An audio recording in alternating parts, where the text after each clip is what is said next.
Remember when Newcastle first got their takeover a few years ago and we all got super excited and did our multi-million-pound rebuild videos and assumed they were going to go on and become the next Manchester City or Chelsea? And now a few years later, they're still playing Dan Burn at left back. They've just finished bottom of their Champions League group and they're battling out for mid-table king status with Manchester United and Chelsea. It's not gone quite to plan. They've lost their best player to a year-long suspension and they can't even replace him because FFP means they don't really have any money to spend in January either. It's not quite the exciting multi-gazillion pound rebuild it used to be. But since when did that kind of thing stop me? I am going to spend 5 seasons rebuilding Newcastle properly. And most importantly, I'm going to do it whilst being financially sensible. Yeah, that's right. A financially sensible Newcastle rebuild. And we're starting things off as close to real time as we can. This is the closest we can get currently, based on the mods that I've been able to find. If anyone's found a mod that allows us to do an actual real-time, real-date start, let me know. But the closest I can get is real results up until the latest Brazilian start date in game. We can't do a real date start at the moment, but we are up to date as of the 11th of December. So the league table looks as it did then, which actually looks a little bit better for Newcastle than it did in it does currently in real life, because they're down in 9th place in real life now. What it does include, importantly, is the Tonali suspension. So he's going to be suspended until August. It also includes them not really having very much money to spend, a £5 million transfer budget for January and only a £30 million budget for next season as well. So there's not a huge amount of money to go out and spend silly with this club. And the squad, I mean, it's not great. I'm not overwhelmed by it. If we have a look at the best players, obviously Bruno Guimaraes is pretty decent. But when Joe Willock is considered your third best player, I can kind of understand why this team finished bottom of their Champions League group. That being said, because we can't hard code the results in the Champions League or even guarantee that the groups are the same as they are in real life, we are going to have a Champions League run in the second half of the season, because there's with the Premier League clubs are so overpowered in FM, there's literally no way to stop that from happening. I can't simulate I said the same when I did the Man United rebuild. I cannot simulate the game to get Man United and or Newcastle to finish bottom of their Champions League groups. We're starting things off here, 11th of December, Newcastle already lower than they're supposed to be. The club goals for the season are to qualify for the Champions League and reach the latter stages of the FA Cup. Let's at least get to the January transfer window and come up with a plan. So we are now in January, having had a much better end to December than Newcastle had in real life, picking up wins over Fulham and Forest. Still losing to Luton, though. And it leaves us in 6th place, 7 points behind Arsenal in the last Champions League qualification spot, although 5th place is probably a Champions League qualification spot as well. So we're only 6 points behind Spurs. Money is still going to be a problem. There's a lot I would like to do in this January window. This is the system that we're using. We're using a 4-2-3-1. And, I mean, Elliot Anderson, as much as it's nice to have a homegrown player, one for the future, that kind of stuff, I don't know that he should be starting in a team that's got Champions League aspirations. Likewise, Joe Linton out on the wing, Dummett at left back. I mean, there's so many areas that we would want to improve this team, and there's also quite a lot of players I just want rid of. If we sort by age, there are some old men knocking around in this Newcastle team. If we can get rid of the likes of Richie and Dummett and Jeff Hendricks still here, Dan Burn, Lascelles, Ryan Fraser, Jacob Murphy. You can see we're already making an attempt to start offering some of these players out. Manquillo. We need to shift some of the stuff that's not Champions League quality, shift some of the old men, and hopefully come up with a way to reinvest and add to our £5 million budget and put us in shape to hopefully challenge for the Champions League spots in the second half of the season. Yeah, that plan was easier said than done. We signed one player, Terrell Malacia, from Manchester United on loan until the end of the season. He joins us permanently in the summer. We just couldn't get rid of anybody. You can see from the players that have left that there are none. There is one. Manquillo went to Girona for £1.2 million. Other than that, it was just getting rid of a few fringe players on loans, small fees. We've still got money. I mean, we generated a bit, but we just haven't been able to bring anybody in. It's been incredibly challenging to try and find anybody who can actually improve this team. So there's your official summary. I said it was going to be financially sensible. I didn't mean to this extent. We spent nothing. We've received £1.7 million. We've got a new left back. I mean, this is not a team that's going to get in the Champions League. This is our best 11 as it stands at the moment. Genuinely a little bit worried. Might get. I love the fact Malassia's come in and isn't even considered the best left back. Target is there. Obviously, Tonali can't play. This is. It's going to be problematic. We're now 7 points behind Spurs, having had an okay January. Let's see if I can make it to the end of the season and try and rebuild properly in the summer. Well, we missed out on Champions League qualification by 3 points in the end, which is. It's very sad. I mean, we did play pretty well. We actually made it through to the quarterfinals of the Champions League and the semi-finals of the FA Cup as well. So we were looking pretty good in the Cups, ultimately losing to teams you would expect us to lose to, Bayern Munich and Liverpool in those competitions. We finished the league season with 3 wins. So we had a little bit of a push at the end of the season, but there's just too many results like this defeat against Fulham, the draw against Sheffield United, these matches that we just shouldn't have been losing are what have ultimately cost us a Champions League place. But we've got the Europa League next year. Although it says Conference League. I don't know why we'd get Conference League for finishing 6th. I think Spurs will get the Champions League spot. We'll get the Europa League spot and everything else will shuffle down. I think. Callum Wilson finished 2nd top scorer in the Premier League on only 11 goals. Remember, the goals only track from when we started the season. So the fact that Haaland's got 21 goals in half a season, 21 goals in 20 games, the man is absolutely ridiculous. But the one exciting thing, in addition to Thursday night football next season, is the board didn't read the memo about this being a financially sensible rebuild and have given me a transfer budget of £162 million. As far as I'm concerned, that's fair game. It's not necessarily financially sensible, but there's no debt at the club. There's a little bit of transfer debt, but it's outweighed by the overall balance. So I think I can spend that. And we've got a lot that we need to do. So spend it, I shall. In fact, I even managed to spend a little bit more because we managed to sell £29 million worth of players as well. So the players that have left, a lot of the fringe players have left on free transfers, but Jamal Lewis, we got £4.5 million for. Dan Burn has gone to Saudi Arabia, £11.5 million for him. We got £10 million from Forest for Jacob Murphy. So just under £30 million of money coming into the kitty, adding on to that original transfer budget that we had, means these are the purchases we've been able to make. Lewis Hall has made his transfer from Chelsea permanent. This one was outside of my control. To be fair, probably wouldn't have done it. We didn't really use him last season. He's only 2 stars of current ability. I don't expect to use him, but I was forced to go ahead with the already prearranged deal. Terrell Malassia, as mentioned, joining us permanently for Manchester United as well. So these are the 5 new faces to rebuild Newcastle. Kang-in Lee joins from Paris Saint-Germain for around £30 million, £19.5 million.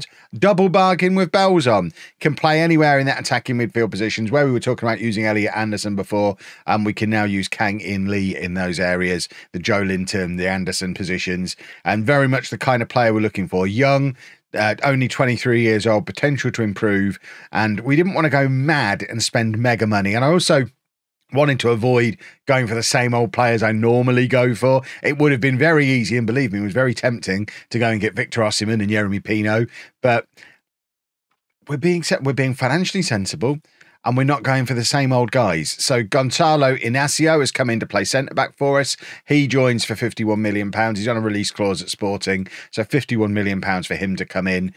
We did let a lot of defenders leave, as you saw before, so we had to bring in another defender. We've also got Oscar Gluck. Is that how you say this guy's name? Central midfielder / attacking midfielder, so someone else to play in those attacking midfield positions. He's another one with bags of potential, joins for £13 million from Salzburg. Samuel Ricci, 23-year-old Italian under-21 international defensive midfielder. We are just at the point where Tonali is now able to play for us again, and he can partner a fellow Italian if he wants to. We were very light in the defensive midfield positions, again, because we let a lot of them go. So he's joined from Torino for £36.5 million, can play centre mid as well. And also Manu Kone, very similar profile, French under-21 international, DM and centre mid, could do ball winning midfielder, box to box midfielder, more of an energetic midfielder for us. Already a very good player, continues to have potential to get better as well. He comes in from Mönchengladbach, and that means our team is now starting to look very different. If we have a little look at what our best 11 would be now, I think that's improved. I mean, I don't know that I necessarily agree with what the game has done there in some of these. I think you probably take Anderson out, and I mean, we will. You could put Kang In Lee there, Grimares and Tonali, but you've got the two new boys who can come in as well. We'd probably take out Shah and put Inacio in there as well. It's starting to take shape. The season has started. The season has started.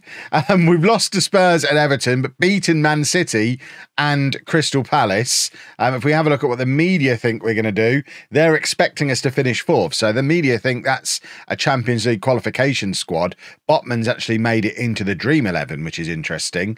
The board this season are looking for Europa League qualification, so just top six again will be fine for the board, and then reaching the latter stages of said Europa League. I think those goals are achievable. There is still a little bit of money in the kitty, but we're not going to spend it. Financially sensible, like I say, we're not going to go nuts. We're being financially sensible. Let's see how we get on this season. We finished seventh, which I think is enough for Europa League. I mean, it might actually just be Conference League. At the moment, we've not had the trickle down from the fifth place going to Champions League. This is going to be Conference League, isn't it? The board are probably not very happy with this. Yep, we've failed qualifying for the Europa League, and we've failed getting to the latter stages of the FA Cup. We were knocked out of the Europa League in the quarterfinal, knocked out in the third round of the FA Cup, fourth round of the Carabao Cup. It has not been an incredible season. This is the problem with doing financially sensible rebuilds. They take a little bit longer to get things moving. But that's absurd. They've given me a budget of £262 million. Am I not saying it right? We're doing a financially sensible rebuild. I am now going to go and spend £262 million, but the board say it's okay. So that's financially sensible as far as I'm concerned. Right, we have a problem. The transfer window is just closed, and it wasn't quite the spend fest of extravagance and glory that I was expecting it to be. Really upsetting to see one of my boys, Jeremy Pino, go to Manchester United. I know full well I could have just gone and got him. We had the money to just go and get him. Our window, much less impressive. We managed to bring in £19 million worth of players. The majority of that is through selling Matthew Targett. We also let a few of the fringe players out on loans, out on free transfers, but we couldn't spend the money. The window is closed. We've still got £160 million to spend because we've got ourselves into that pickle of a situation where the kind of players who would improve us won't join us because we're only playing in the Conference League or the Europa League or whatever league we're playing in. Because we can't offer Champions League football, we can't bring in the big guys. And I was just banging my head against the wall all summer long. So these are the transfers we've actually made. Stefano Turati has come in to be our new goalkeeper. He's a 23-year-old Italian, 4 stars of current ability, joins us for £13 million from Sassuolo. I think that's a great signing to be a new goalkeeper for us, can compete with Pope. Very happy with that. But we've had £260 million to spend.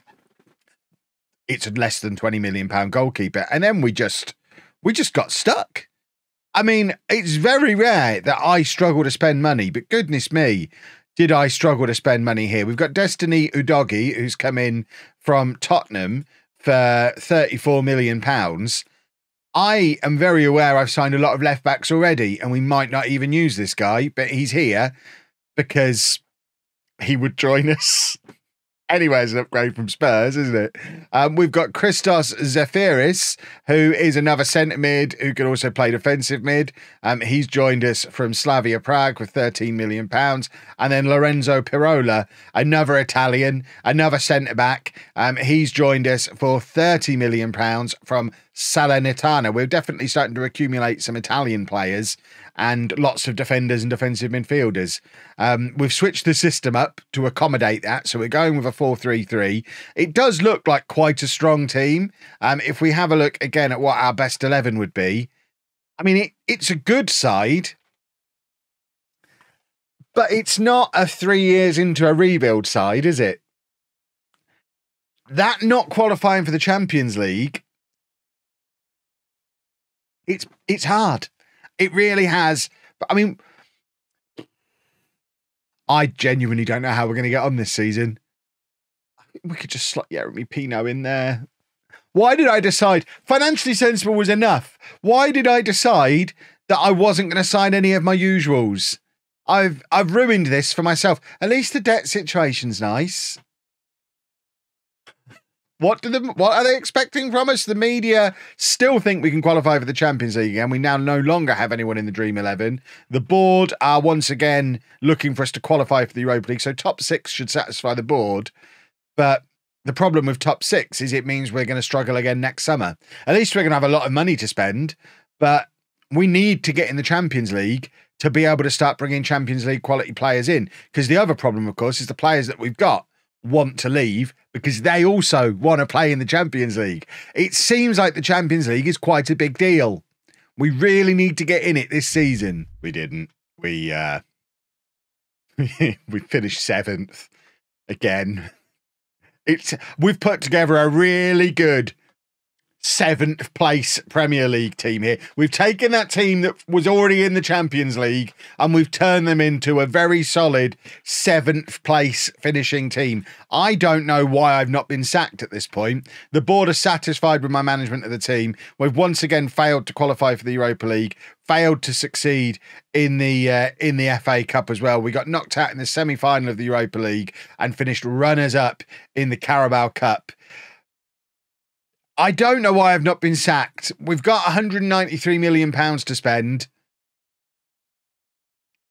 I must spend it this summer. We are going to spend all of that money, even if we just have to buy a load of trash. Right, this is a little bit more like it. Start of season 4, and it's actually starting to look like an actual rebuild. £171 million worth of players sold. £327 million worth of players brought in. We've very much loosened the not signing the usuals rule because, I mean, Diogo Costa still just languishing at Porto. Leo Labada still just at Celtic. If everyone else has had 3 years, if they're not going to sign him in 3 years, I'm having them. Thank you. So we sold Sean Longstaff to Brentford. He was there on loan last season. He just agreed that as part of the loan deal. Kang In Lee has left, £43 million. Didn't really work out for him at Newcastle. We signed him for £27 million. He was never really a regular starter. Started 11 games in 2 years. So to sell him for a profit, that works for me. I can get on board with that. Likewise with Ricci, came in, never really established himself. We've lost money on this guy, but he only started 4 games in 2 years. If these guys weren't good enough to force their way into this very average team, that's why they get moved on. Terrell Malacia was actually much more of a success for us. Came in on loan for the second half of the first season and then was a regular starter for the last 2 years. But Aston Villa offered a ridiculous £42 million for him. So we were in full rebuild mode at that point, and we're obviously going to let him go for that. And then on deadline day, we actually would have been on a 0 transfer budget if this hadn't happened. But on deadline day, Christos Zefiris went to Manchester United. They came in, offered us more money than we could turn down. His head was turned. He wanted to go. We didn't really have much option but to sell him. He came in last year, was a regular player for us, had started regular and played really well this season. United offered to treble our money compared to where we were when we bought him a year ago. And we just didn't have time to replace him. So he's the reason we've actually got a little bit of budget left.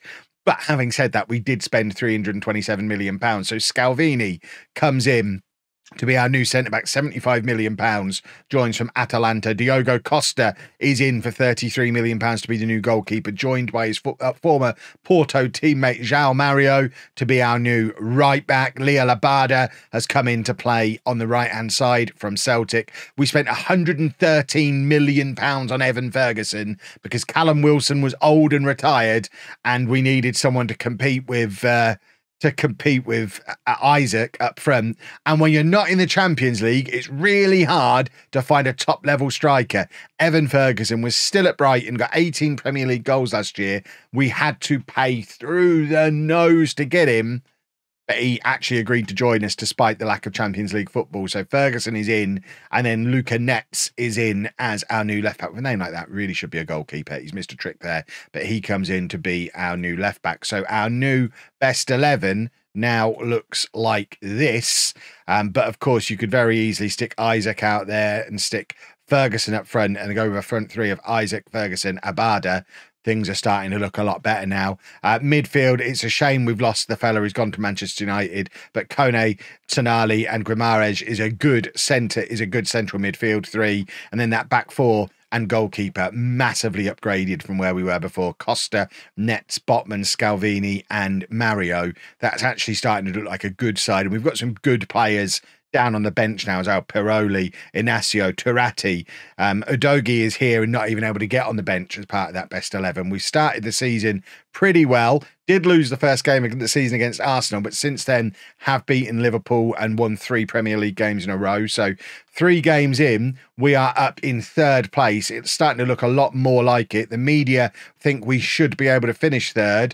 The board is still, even after 300 million spent, would still be happy with us just qualifying for the Europa League. They would also like us to win the Europa League as well, which, I mean, if we do both of those, board, we will be in the Champions League. Don't get too upset about that. But this is starting to look like a rebuild team now.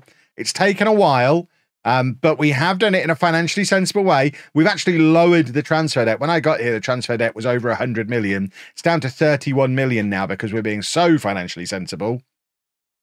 Let's go qualify for the Champions League, shall we?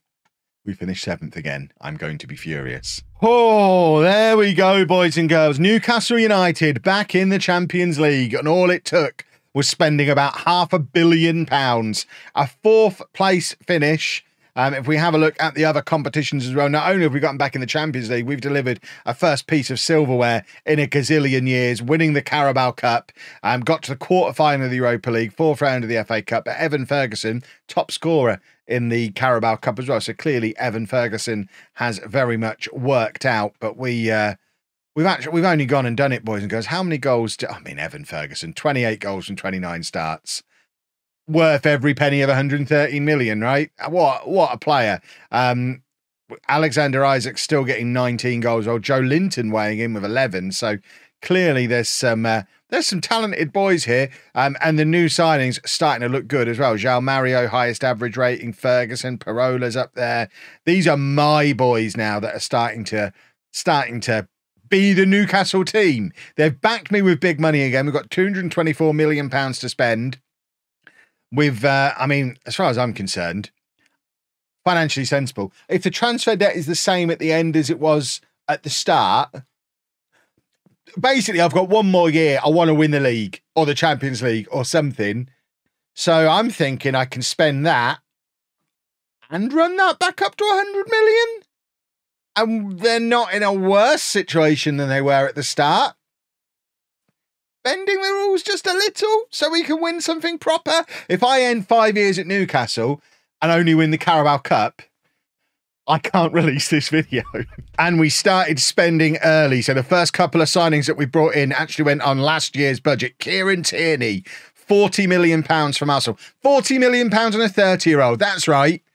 You can tell we're in the last season, but that's an upgrade at left back. And we've also upgraded right back. Ivan Thresneda comes in for £50 million from Sporting. They are 2 Champions League quality fullbacks.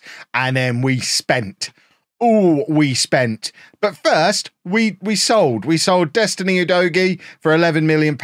I'd said when I brought him, It was very much, when we signed him, it was very much a case of I couldn't get anyone to join. I've got to sign somebody. He's sometimes quite good on Football Manager. Didn't really work out. We've made a huge loss on him. He's off to Saudi Arabia. Joe Linton has gone as well. 31 years old now and has gone for £31 million. He's actually been a key part of the team all the way through, but we've moved beyond him. We're a Champions League team now, so Joe Linton has moved on. Sven Botman has gone to Atletico Madrid. Again, a case of us just moving beyond him. It's not so long ago that he was in the Premier League Dream 11, but we've signed a lot of good defenders and he's kind of drifted out of the team, wanted to leave so he can go. I think that's a real sign of the progress we've made. Probably could have sold him at his peak and got a bit more than that, but then we might not be in the Champions League and that would be problematic. Turati has gone to Inter. He'd become our backup keeper after Costa came in, so he's now gone back to Italy with his tail between his legs. We've also sold Harvey Barnes, who inexplicably was still at the club. I kind of forgot he existed, but we got £7 million for him from Fiorentina. We sold a youngster, Casey Wooster, who when the offer came in, I didn't even know who he was. Youth development. But then we got back to spending. So Sergei Pinyev is a Russian winger. He's the main reason that Joe Linton was able to leave, because Joe Linton had basically spent the last 4 years playing out wide for us. Forget him turning into a ball-winning midfielder. We were using him as a winger. And Pinyev can play on either wing, but primarily coming in to play on that left-hand side. Bit of a bargain as well. Only £16 million from Lokomotiv Moscow. We've got Felix Nemecha. Basically, he's the replacement for the guy who went to Manchester United, whose name I've forgotten. It took us a year to replace him, but we finally have that more attacking central midfielder to really make this 4-3-3 work. He comes in and is the best player we've got at the club in that position. £57 million from Borussia Dortmund. Again, real top quality Champions League quality player.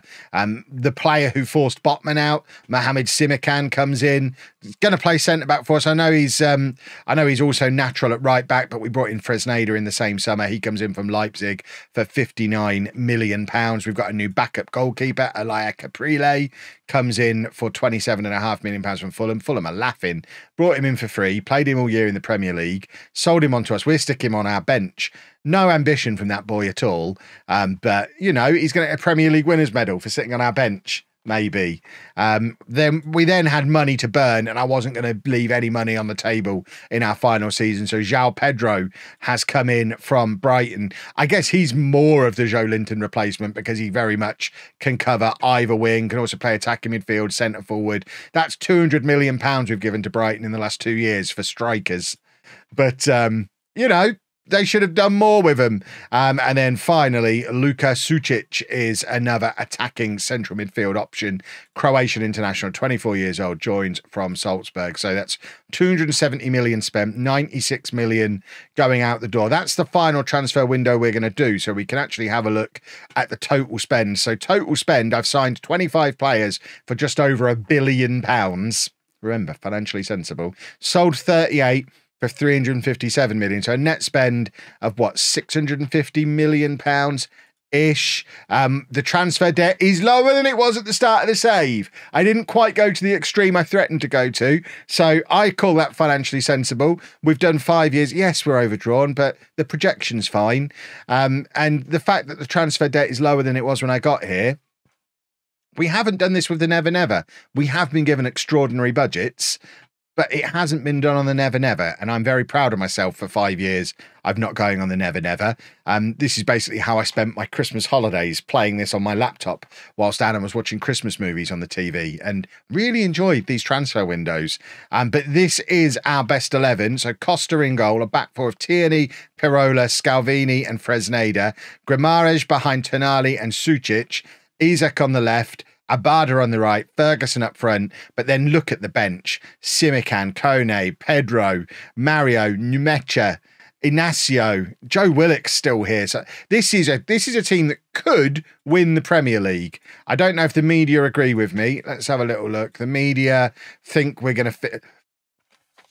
How many years were they saying we were going to finish in the top 3? Now we've got the best team we've ever had. They think we're going to finish 5th.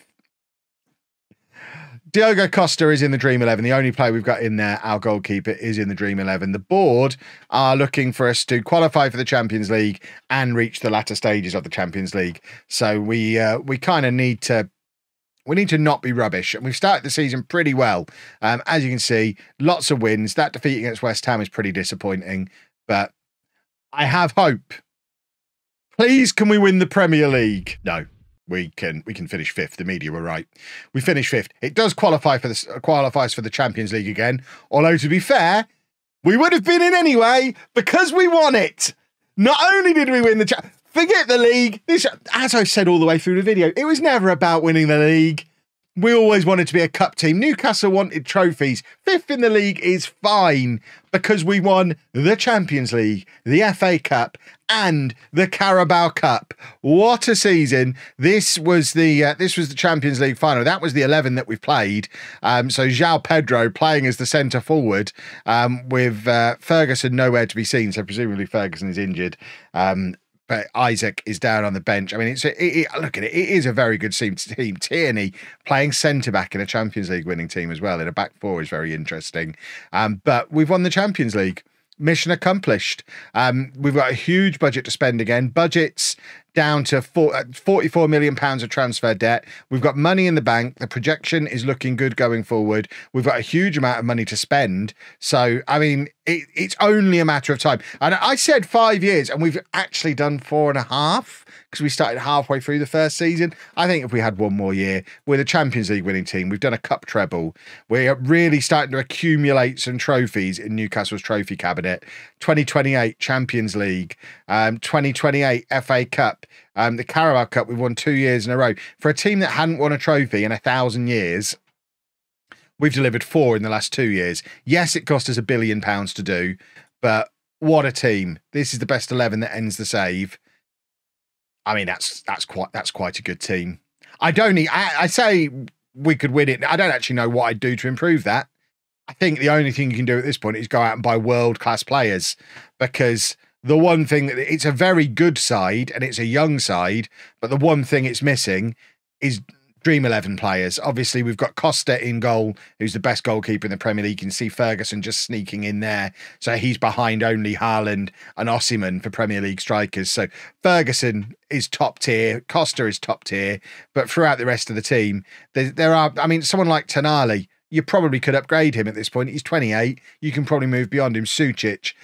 The midfield could probably get better. You could probably go better than Parola and Scalvini at centre-back. There are things you could do, but I mean, I'm pretty happy with winning the Champions League. I consider that Newcastle rebuilt in a financially sensible way.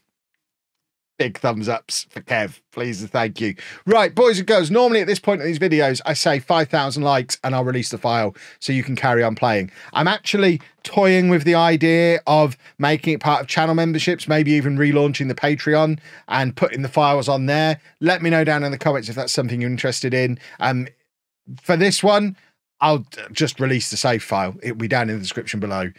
You can grab the save file, channel member, Patreon member or not. But if you are interested in getting those files and you'd be interested enough to become a channel member or join the Patreon to do it, let me know, because they're getting some downloads, these rebuild save files. And you know Kev, he loves money. I did say financially sensible right at the start.